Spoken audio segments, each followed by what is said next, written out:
Okay, so this situation of rising prices along with falling growth and employment is called as stagflation. Okay, so this is very important point to remember. So now when we have come to know about stagflation, let us talk about hyperinflation or hyperinflation. Okay, so hyperinflation is obviously the opposite of stagflation. So yes, these are very important terms of inflation. So now let us talk about this hyperinflation. Okay, so is a situation, so hyperinflation is a situation when inflation rises at an extremely faster rate, and the rate of inflation can increase from 50 times to 300 times. Okay, now the effects of hyperinflation is very devastating and it's very bad. Okay, the situation can lead to a collapse, so it is very dangerous. The situation can lead to a collapse. Okay, so it is very important, and it gives you a total collapse. So let me mention here total collapse. Okay, so what is the total collapse of the value of the currency? So the value of the currency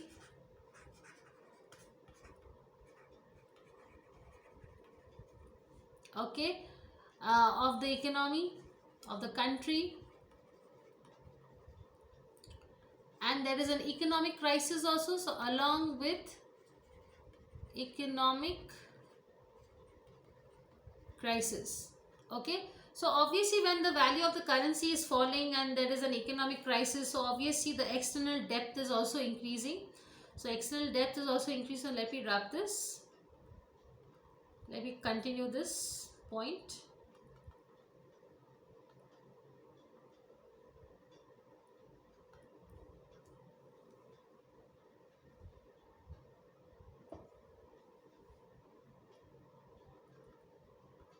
Yeah, so as I said, because what is happening is there's an economic crisis and there is a rising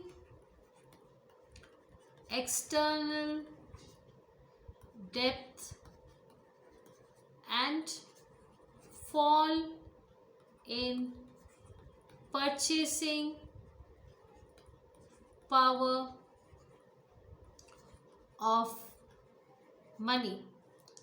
Now what are the major causes? Okay, so the major causes of hyperinflation is what? The first one is government issuing too much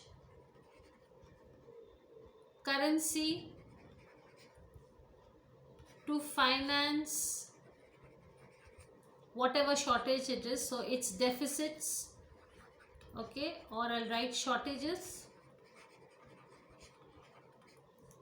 okay, at the same especially for wars, okay, or any political instability. So and political instability, so any political instability is happening in the country, okay, or any unexpected increase in people's future inflation. So and unexpected future inflation, so they want to decrease the inflation, so they are like removing the currency to finance this deficit of shortages of wars, and it can happen for political instabilities, and it can also have for unexpected future inflation, okay, which is going to happen. Now what keeps on happening, let me just continue the story here.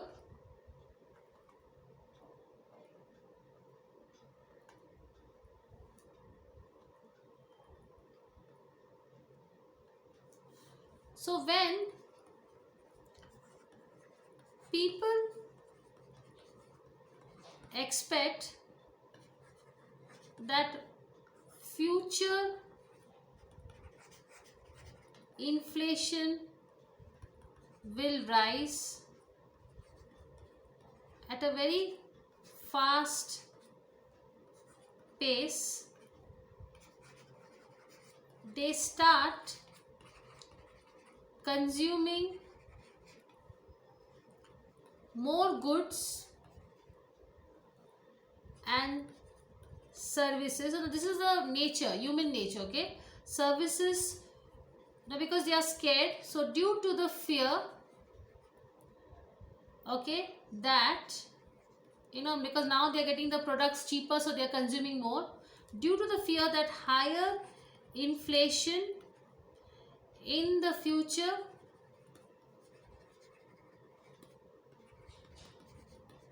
will destroy, so in the near future will destroy the purchasing power. Like they are also scared that people are thinking that they will not be able to purchase because they don't have money in their hand, so the purchasing power of money will be destroyed. Okay, now what happens because of this? So as a result, so you can understand the demand for goods and services rises, okay, and obviously this is very bad, so it will rather not decrease, it will create more inflation, okay, and this cycle, it continues. Okay, it's a cycle again, this is a cycle, it's continuing, this is happening, and people are consuming more and more good, thinking that inflation will increase and they will not have purchasing power, and more inflation keeps on increasing, and this gives trigger to hyperinflation, and hyperinflation becomes such a kind of a stage which doesn't stop at all. Okay, so continuous inflation keeps on happening, and that is why it's jumping from 20 times, 30 times, then it comes also to sometimes to 300 times, and then finally the economy is collapsed. Okay, so that is a total collapse. It's a very dangerous situation. Coming to the next one we will talk about is structural inflation. Okay, so let me just wrap this. Yes, so structural inflation. Now it is another form of inflation.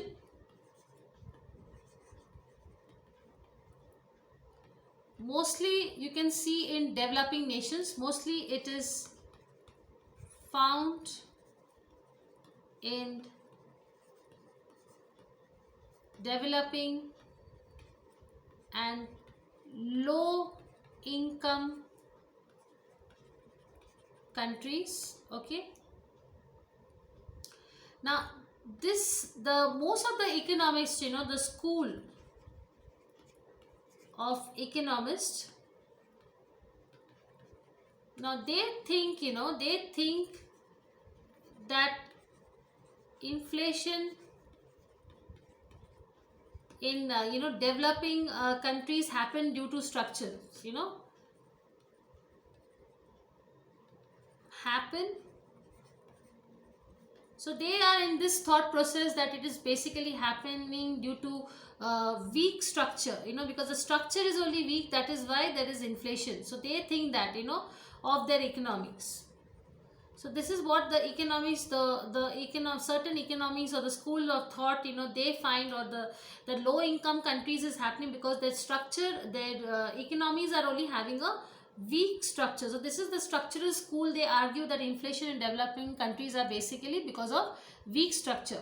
And something else also they argue. So let's see what is their argument. Now they further argue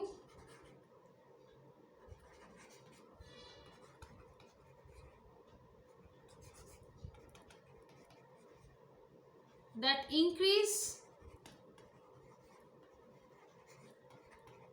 in money supply and government expenditure could explain the inflationary scenario only a little bit, not completely. Okay, so they say that only increase in money and supply and government expenditure is not the main reason of inflation. Okay, now they give examples of Latin America. Okay, it's a very poor country. Okay, or India. So where there is a structure problem, the underdeveloped countries, because they have weak institutions, so they say that they have weak institutions. Okay, and they have very volatile markets. Okay, and markets are imperfect, so imperfect working of markets. Okay, so it's not only because of the supply and the government money supply and the government expenditure. So as a result of these imperfections, some sectors of the economy like agriculture will witness the shortages of supply. So let me write down this quickly. So as a result of these imperfections, some sectors of the economy like agriculture will have shortages. Okay, so that's what they are saying. What kind of shortages? The shortages of supply. So there will be supply shortages, and whereas some other sectors,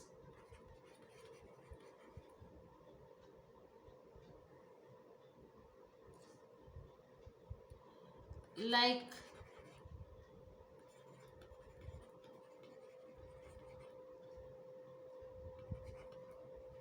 consumer goods will witness excessive demand. Okay, so such economies, they face the problem of both shortages of supply as well as the underutilization of resources, because there is excessive demand in some sectors. Okay, so example like let's assume that if the farmer produces fruits and vegetables at say around about 10,000 per quintal, but the final consumer gets only say around about 20,000 per quintal. Okay, so there's a huge fight between the farmers and the consumer pays, because due to the infrastructure, the farmer is actually not getting so much of payment, and then there's a lack of roads and highways, then underdevelopment agricultural markets, and then there are middlemen. So due to this, there is an increase in the cost of transportation, then the goods from farmers to the consumers are leading to inflation. So that is what I am saying is called as bottleneck. So there are certain bottlenecks which are leading to inflation. Okay, and the major bottlenecks or roadblocks of developing economic that fuse a structural form of inflation are. So let me just draw this. Okay,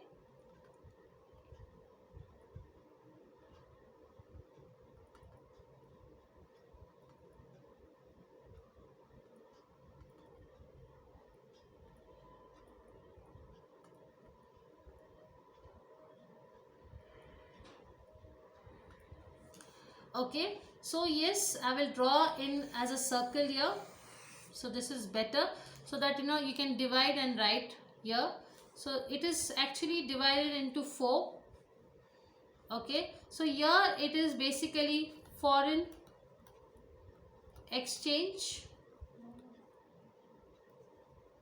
due to lack of export sector, so foreign exchange is increasing. Another one is agriculture bottlenecks.